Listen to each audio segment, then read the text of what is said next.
I love this classroom. So, 7.1, we're looking at defining and using sequences and series. Our essential question is, how can you write a rule for the nth term of a sequence? What we're doing is basically what we're doing for a warm-up, looking at sequences, looking at groups of numbers, looking at patterns, and all that good stuff. So I'm going to split 7.1 up into 3 days, just because I want to make sure that our foundation here is solid and we understand what's going on before we move on to some of the harder stuff. Sound good? Yes, sir. Okay. So I want to start with some definitions. We have a couple of new vocabulary words, or some that you might already know, but I want to cover these before we get into it.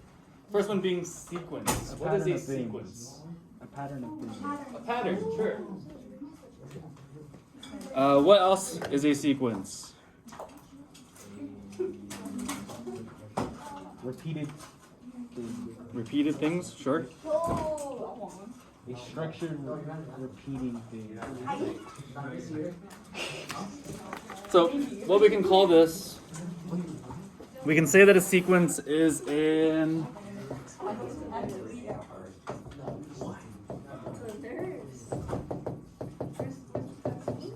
sorry, give me a second.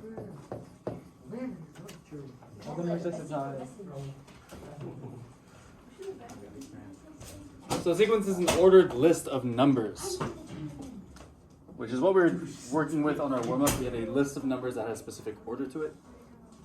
Let me call it sequences, an ordered list of numbers. The terms of the sequence are basically the numbers that are in the sequence. So for example, for that first warm-up question, my terms were 1, 3, 5, 7, 9, 11, so on and so forth. My terms for the second one were 1, 4, 9, 16? 16, 25, 25, 36. So those were my terms. The terms are the numbers that make up the sequence. In other words, this is going to be the values in the range.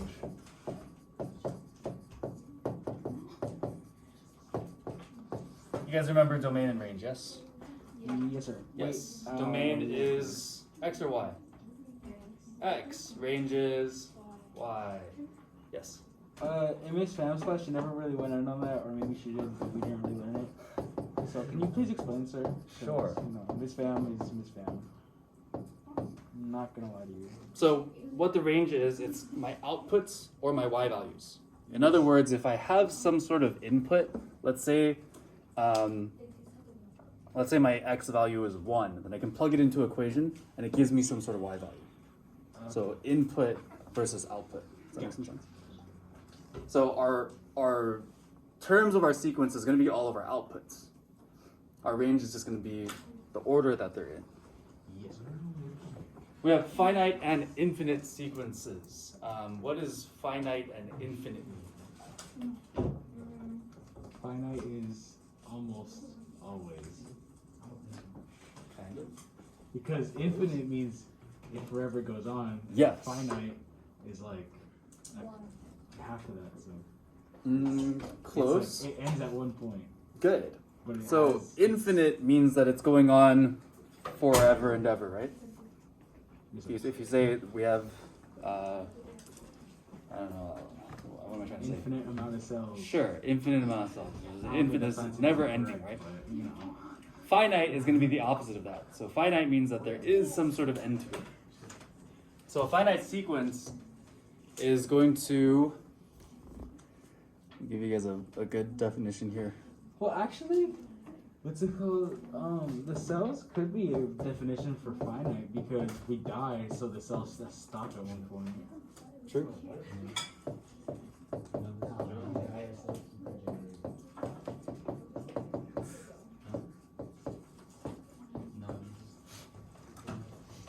So a finite sequence is going to continue until a specific number, meaning I'm going to get to a certain number and then my sequence is going to end. Does that make sense? But does it always have to be like a really long sequence? Not always. I can have a short sequence. I can have a sequence of 3 numbers if I wanted to. Yes, sir. I can have a sequence of 2 numbers. But my finite sequence is going to come to an end, and that end will be given to us. So they'll always let us know where the sequence is ending. Usually that's given. So you want to find the stuff in between. infinite is going to continue Forever. or continues without stopping. That's a good camera quality. The way that we know that our sequence is infinite is we'll have this. Let's say I have 1, 2, 3. If I have this dot, dot, dot, or these ellipses, that means that my sequence is going to continue on forever and ever. Does that make sense? Yes, sir. So those 3 dots let me know that this is going to never end.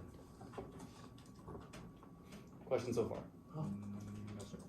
Cool. Not at all. Is it warm in here? A little bit. No.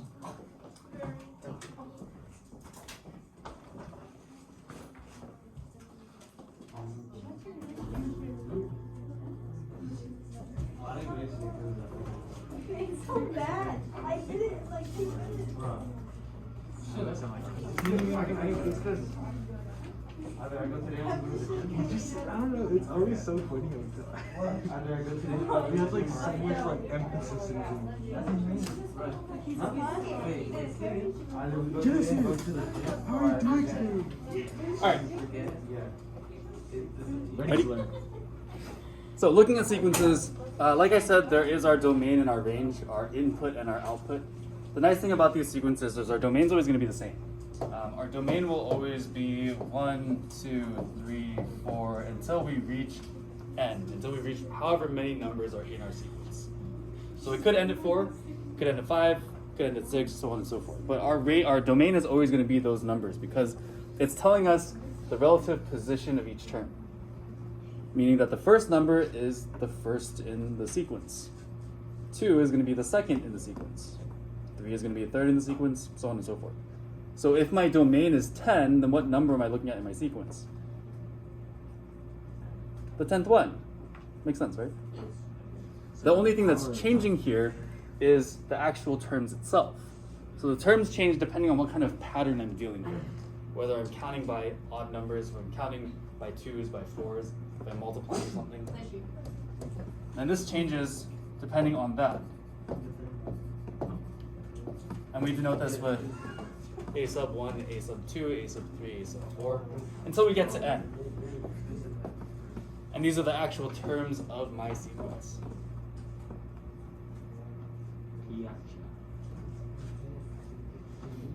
Should make a little bit more sense once we do an example. But hopefully this makes a little bit of sense now. To give you guys an example of a finite and an infinite sequence, we can look at something like this.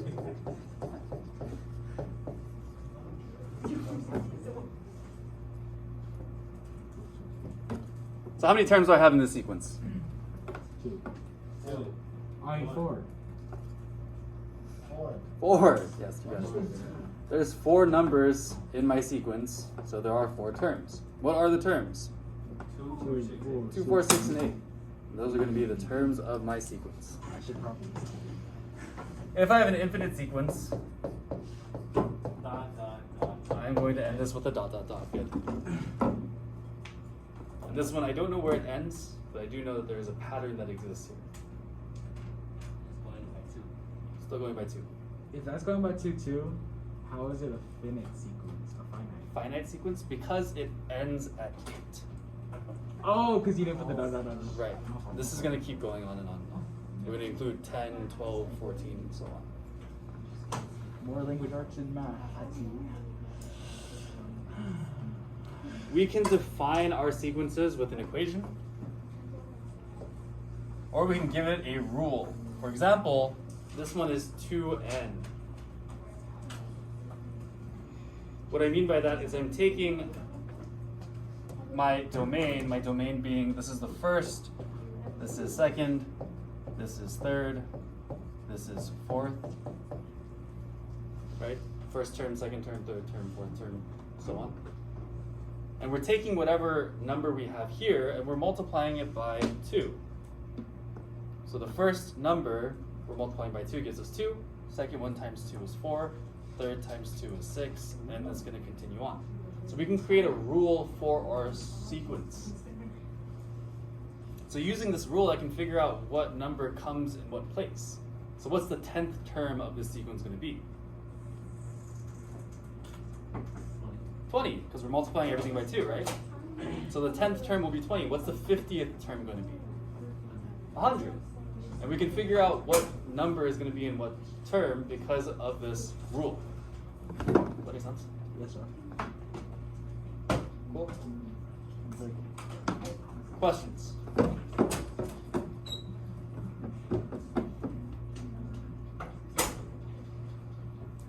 Cool. None at all, sir.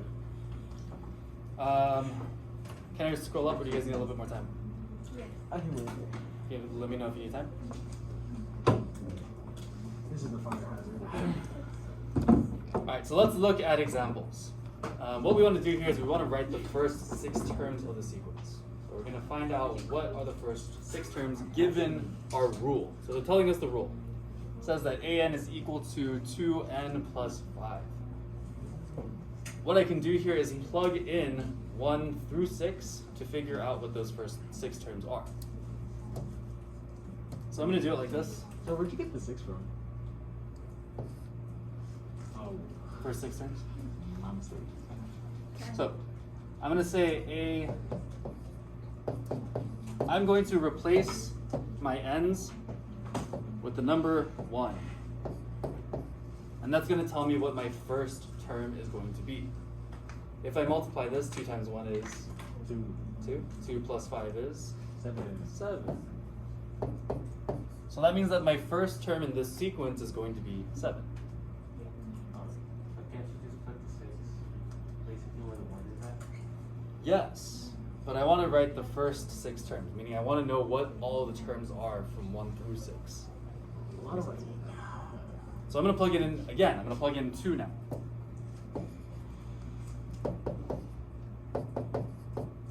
So if I plug in 2, this is my second term. What do I get? 4 plus 5. 4 plus 5 is No. 9. So far so good? So again, replacing my n's with the position that we're looking for. First term is 7, second term is 9. Third term would be 11.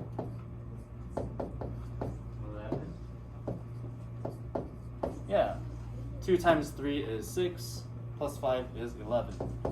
Now you may be thinking, Mr. So this takes too long, I don't want to do this. Yes? Okay. Let's So- see the This is where you say too bad. Good. No, this is where I say we see a pattern here. What is our pattern? You add 2 from 7. Yeah, we're adding 9. 2 each time. So do I need to plug in for the rest of these numbers? No. No, I see what the pattern is, so I can just kind of continue the pattern on. What's next? 13. What's next? 15. And 17. easy stuff, yes? Yes, sir. So these are going to be the first 6 terms of my sequence. If I was looking for another term, I can plug it into this equation and I can figure out what that number is going to be. But this question is just asking me for the first 6.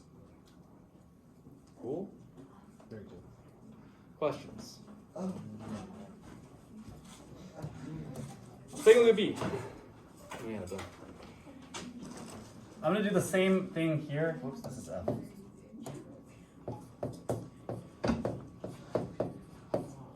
Oh no, it appears my AirPods are dying. This one looks a little bit more complicated, but it's not too bad. Again, I'm plugging in 1 where I see my n. I'm going to evaluate. What is 1 minus 1? 0. 0. 1 minus 1 is Negative 0. 3. So negative 3 to the 0 power is going to be...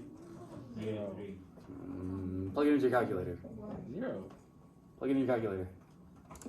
Hey, but when I see 0, we're gonna have to talk. Negative 3 to the 0 power. 3 times Oh, yeah, 0. Oh, To wait, the 0 3. power. 3. It's 3. I mean 1. You have calculators on your... Wait, but it's not the smart calculator. It's just like You the, have it on your Chromebook. the- On your Chromebook? oh, I'm sorry. What do we get? Yeah, I have in my pocket. How much on the cookie? -1? I don't know. Should be positive. 1? 1 plus 1. I forgot. You did. You were right. Wait, but Just Mr. ignore it. Mr. Sun, how Sorry. does that work? How does that work? Anything to the 0 power is always 1. No matter what we have, anything to the 0 power is always 1. I'll explain to you after. Yes, sir. Because I was like 3 times 3, or like 3 times nothing is just 3. Good. So if I plug in the second one,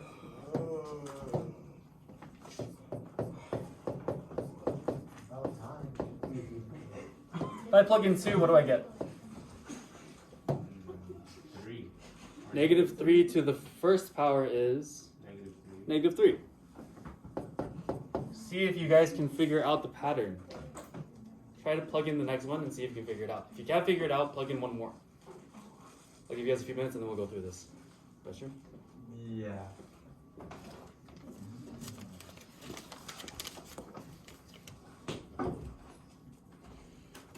Is the homework gonna be a lot? It's normal. The next one Not is bad. 2.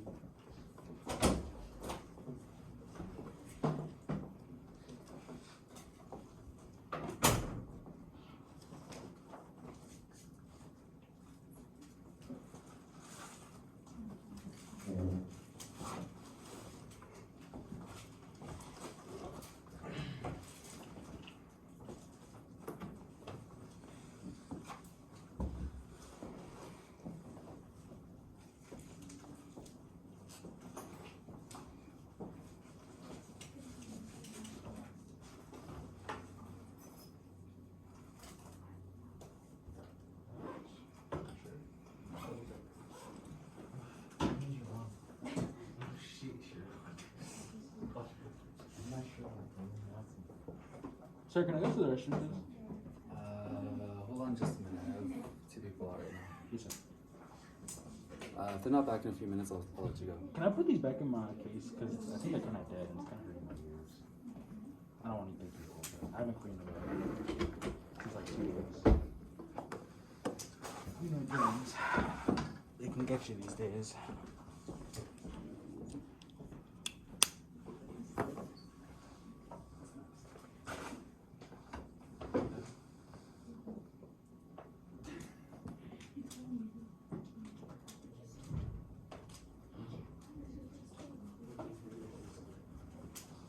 Negative 27.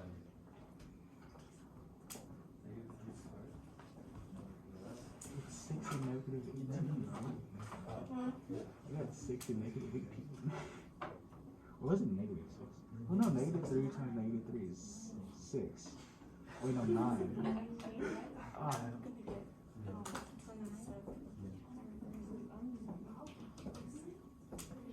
so you should come out to football tryouts. I think the team needs you. I don't know what that means. You need a quarterback. Alright.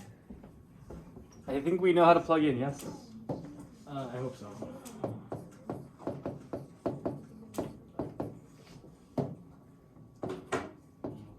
by negative 3. Negative 3 to the power of 2. So we got negative 3 to the power of 2. Negative 3 times negative 3 is 9. Good. Is that positive 9 or negative 9? Positive. Positive. Remember, 2 negatives make a positive. So this is going to give me positive 9. Do we see a pattern yet? No, sir. Not really. No. Maybe we can try to stretch something, but let's do one more just to be sure. Sorry,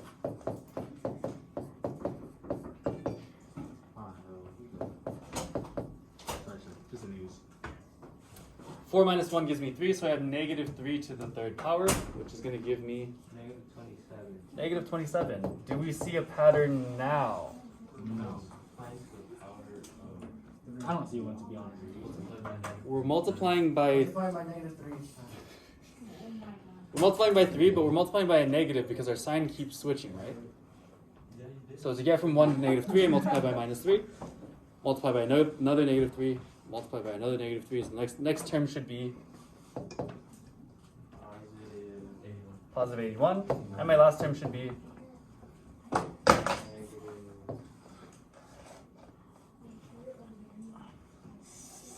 Negative 124. No. Wait. Oh, I gotta put it on too. cool? Very cool. Questions on this? None at all. Alright, let me see if you guys can do the last one on your own. I think you guys can. No. You guys are nice and smart.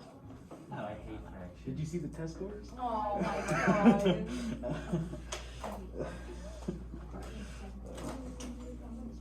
So here we're plugging in n twice, so be careful with where you're plugging in your numbers.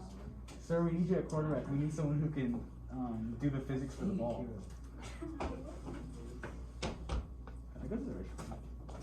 Oh, yeah. Sorry. But Michaela's computer isn't on. It seems a little suspicious to me.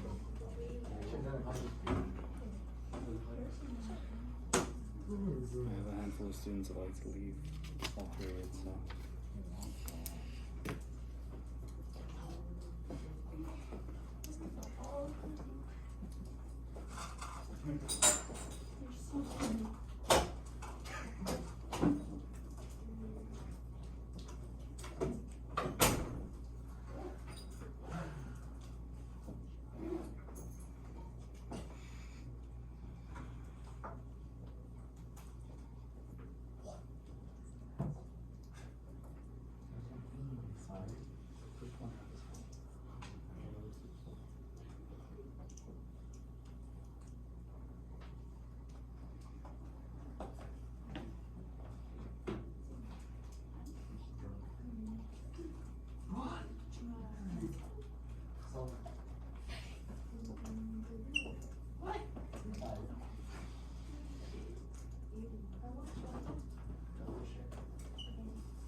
Yeah, no, like, drag it on. Yeah.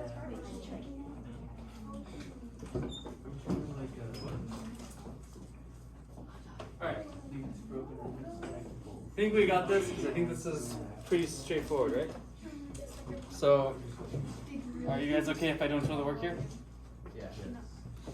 A1 is going to be 1/2, 2/3, 3/4. What's happening with my pattern? Yeah, the numerator and the denominator are both increasing by 1, right? So A4 is going to be 4/5. A5 is, and A6 is 6/7. Easy stuff.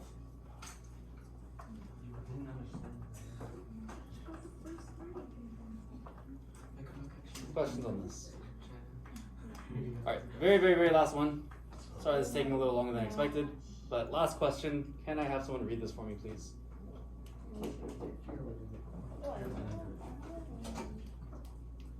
Go for it. You work in a grocery store and are stacking apples in the shape of a square pyramid with the shape of a square pyramid with 7 layers. Write a rule for the number of apples in each layer. Thanks. So we got a pyramid of apples and we want to figure out how many apples are in each layer of this pyramid. And we want to write a rule so we can figure out how many apples are in any given layer.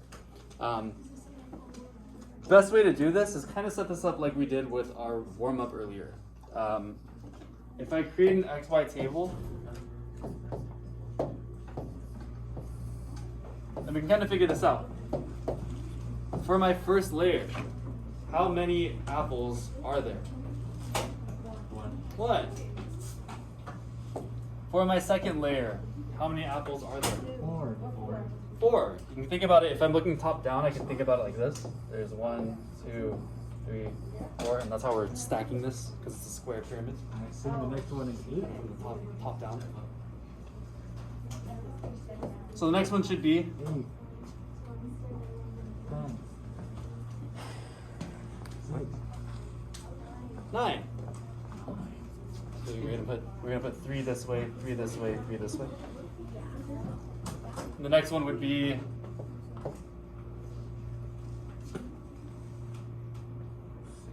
16. They're multiplying by themselves, right? So I can figure out any layer here just by creating an equation. What would my equation look like? I can say that an is equal to, we're taking our number and we're doing what with it? Multiplying it by itself. So I can say n times n, or I can say n squared. Either one, right? And that's going to give me my equation. So if my apples pyramid was bigger than 7 layers, let's say that we had 10 layers of apples, how many apples would be in that 10th layer?